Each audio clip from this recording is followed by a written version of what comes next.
Welcome to episode 6 of the Let's Talk Referrals podcast. My name is Steve Black, and today I'm going to be talking about creating a community of raving fans. Every business should have a place where your customers and prospects can engage with you. The more digital we become, the more customers expect to have even more interaction with the businesses they love. Think about that two-way communication as an opportunity to expand by understanding what your customers want and what you have that helps them.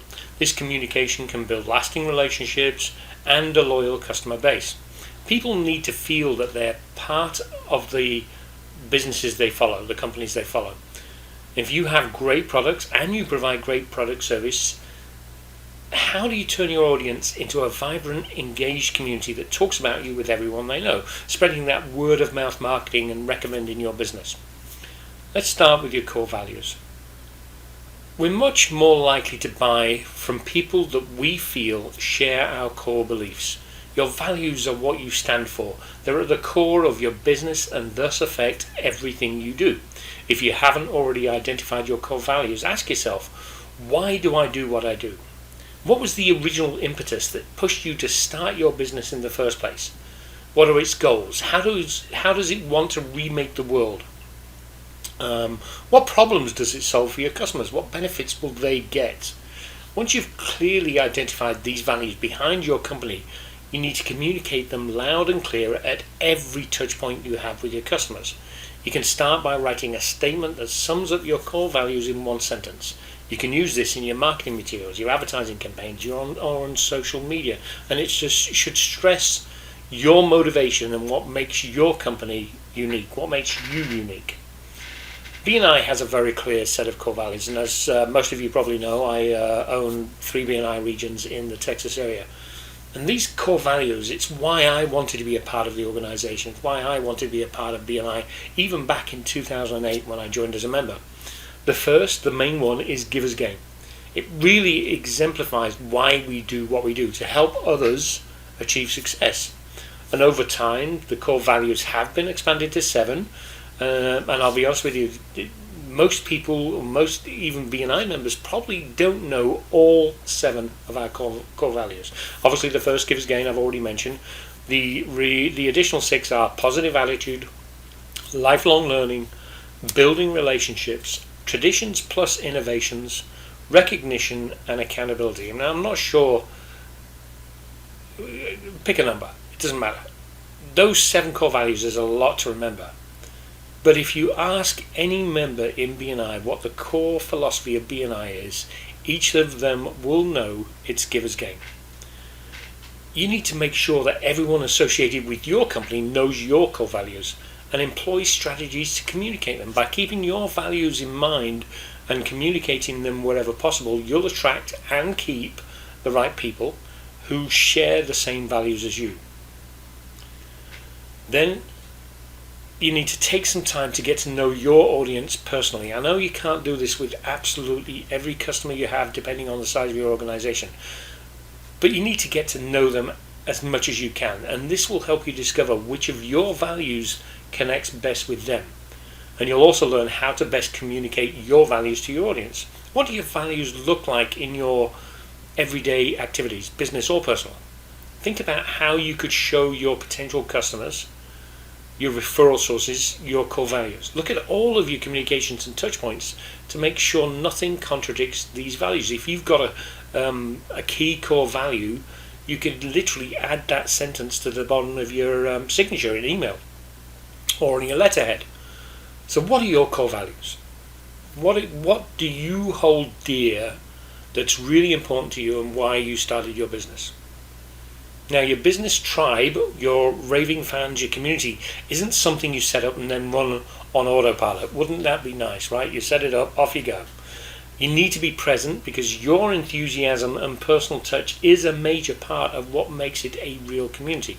Passion is infectious, and your members will catch it from you. This is how you inspire them, and your helpful presence, your participation gives them a personal connection to the community, to you. And again, I will repeat it, get to know your community members personally. Don't see them just as numbers.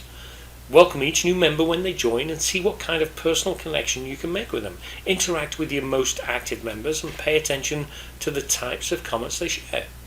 And when you know your members, you can offer them specific content or information you think that they will benefit from. And if your community is getting too big to do that effectively, you can get others within your organization or network to help. Don't be afraid to share purely personal content. And if you run an online forum for your brand, you can bond over hobbies and interests that aren't strictly connected to your business niche. You might have a category in a forum called Just for Fun, completely unrelated to business. Now, when you interact with your audience, you can talk about your passions, talk about your inspirations, talk about your goals. What is something you're excited about right now that you want to share? Make this a topic for your blog or a post on social media. Focus on topics you can talk all day about, and your enthusiasm will spread to the other members. Encourage them to do the same. Your community really needs to be about your audience, not you. You can highlight their achievements, share their stories, focus on their problems and issues. You'll find they'll be more invested in that community since it focuses on them.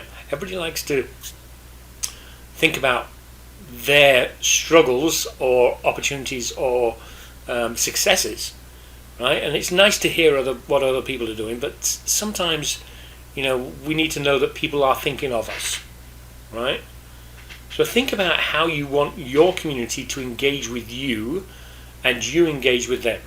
It's not something you can just ad hoc go out there and hope you wing it to success. Your community isn't just a group of people gathered together in the same place. They need to be actively engaged with and engage with you, your company, and with each other. And it's your job to help them get interacting in this way.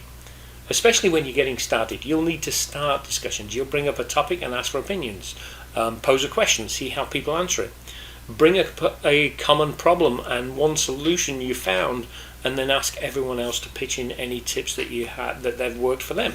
You'll find the conversation starter, and hopefully once you get the ball rolling, others will start those conversations as well.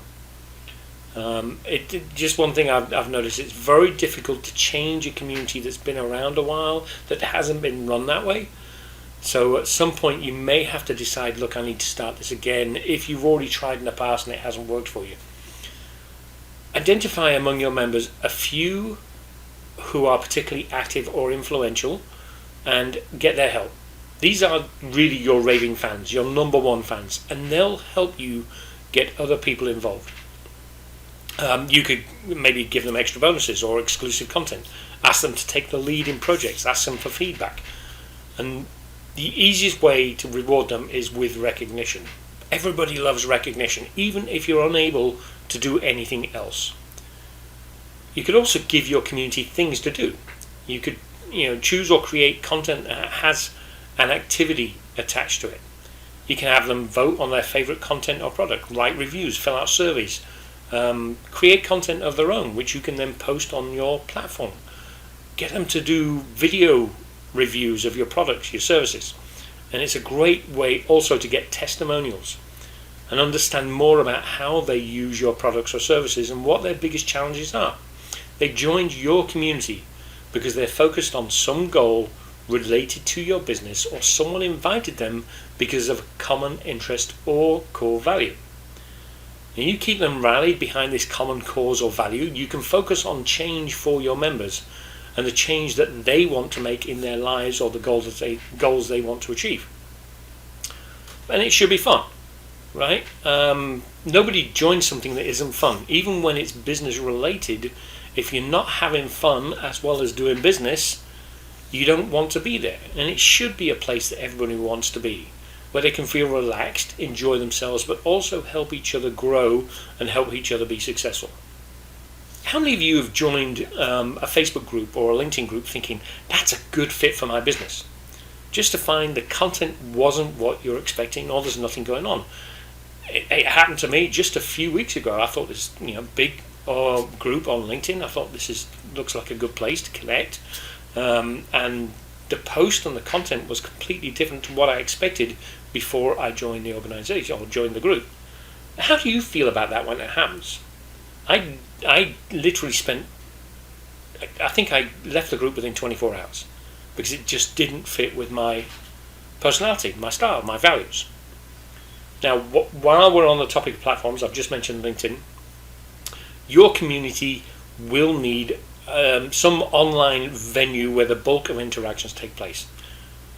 You could literally build it into a website. You could put it on your blog, or it could be a forum or a social media group. It's going to be your community's home on the web. It's the one place everyone knows where to go. Obviously, there are both free and paid options for creating this online space. You could use a free platform at no charge.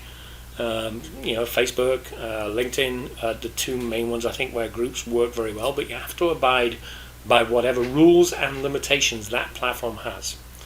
Another option is to set up a network or a community with something like Mighty Networks, which gives you control over the content and what you do. It's kind of not like a social media platform. It's where you organize your community, and you have total control and all the features available to you. But I think when you think about where people gather and making it easier for them to gather, the social media is a great place to host your community because it's likely that most of your potential members are already there. For example, if you create a Facebook group, it's incredibly easy for anyone with a Facebook account to sign up without having to create a new profile or login credentials or passwords, right? Whatever platform you choose, you need to make it as easy as possible to sign up. And this is the one main factor that I think will help people join your community. If it's too complicated, a lot of people will say, it's probably not worth the effort. And your Raving fans will do it, but everybody else that you want to be a part of it, you'll be stuck with just your Raving fans, and you want to spread out to build a bigger community. So whenever I'm asked for my contact information, whether it's for a report, a guide, or to create or belong to a community, I have to think, do I want what they are offering badly enough that I'm willing to give what they're asking for? I've visited sites, I've downloaded reports and guides where all they wanted was an email address and sometimes a name or just a first name. And I'm willing to do that with someone I don't know. However, if I'm unsure but still want the report, I've set up a separate Gmail account that I can use to see how much trouble it's going to be first. I hate to say the word trouble, but there are some out there that they've got your email and suddenly it becomes a 2 or 3 emails a day kind of thing, and you burn out very quickly. I want to sometimes test that with a different email address than my main one. If I like it, I'll unsubscribe and then resubscribe with my main email address to keep it going. I've been to other sites where they wanted to know absolutely everything about me. The company name, my cell phone number, how many employees, revenue, etc., etc., etc. And if I don't know your company or business, how likely is it that I'm willing to give you that much information? The sign-up should be enough information to help you build your list, but simple enough that people are willing to divulge the information you're requesting. And yes, when they become customers, you will need to gather more information. But to start with, you just need contact information, right? You just need a first name and an email in my mind.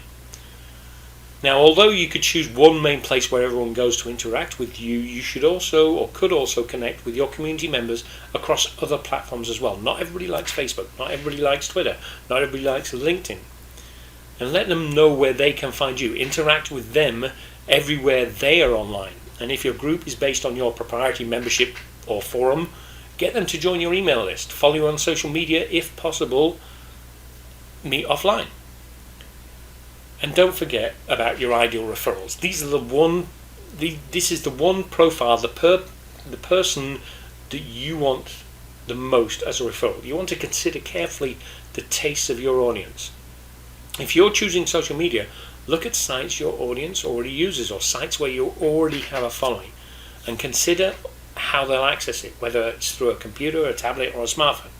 It's got to be easy, and you really want these people to engage with you. To do that, you need to find out what they want. Find out what your audience wants and give them a place where they can engage in it. Remember that your community should be a two-way street, and your personal touch, expertise, or enthusiasm will go a long way to help to build that thriving community.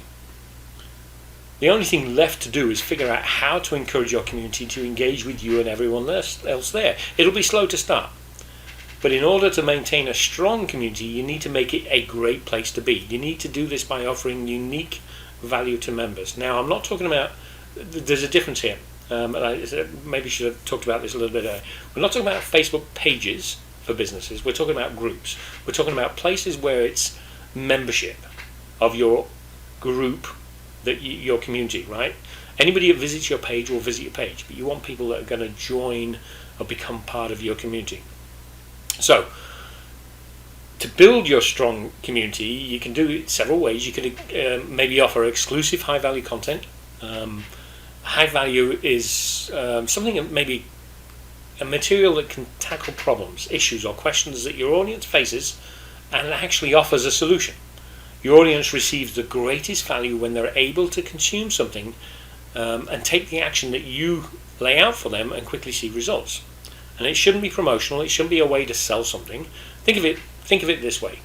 If you're educating people and not selling to them, and exclusive means this material is not available anywhere else, the exclusivity in itself offers a special value to those members. For example, you might maintain a few blogs and have an email list where you're publishing regular content, but for members of your membership site only, you offer better content. Might be long form material such as free courses or ebooks, or it could be more specific content like articles that go in depth in subtopic areas of interest for your audience. You should definitely create a place where all audience members can talk to each other, not only to share opinions and get their questions answered, but also to take advantage of networking opportunities, because your community is your network. And although your purpose is not to sell, you maybe could offer community members special deals on your products or services as a thank you for joining. You should provide resources that only members can enjoy. These resources should include educational content where possible, since the real goal here is to educate your community. Teach them more about yourself and engage with them. And one of the ways to do that, and we'll think about doing this, is to offer unique opportunities like webinars, reports, guides. I'm actually hosting a webinar next week, February the 8th, on identifying ideal referrals. It's a great way for me to add to my community. You can find out more about that at letstalkreferrals.com/ideal-referrals, or just go to the webinars I've got planned at letstalkreferrals/webinars. And finally, ask for feedback. Always ask for feedback. I hope this has given you some ideas on how to make your community a place that everyone wants to be. And when your customers, your referral partners, your referrals, potential customers, or anyone else sees the value you're offering in your community, the chances are they'll want to be a part of it. They want to be engaged in it, and the bonus, your business will increase. You'll get more referrals, you get more recommendations, you'll get that word of mouth marketing going, the referral marketing going, and you'll have a more successful business. Good luck with creating your community. You can connect with me online on my blog at letstalkreferrals.com/blog. Also, follow me on Facebook at facebook.com/letstalkreferrals, and subscribe to my YouTube channel at youtube.com/@letstalkreferrals. This podcast can be found on Spotify, Google, and Apple Podcasts, and our hosting platform, Anchor.fm. A full list of platforms that host this podcast can be found on Anchor.fm/letstalkreferrals. Thanks for following my podcast, Let's Talk Referrals. I'm making referrals a reality for small businesses and entrepreneurs just like you. This is Steve Black again. Let's talk.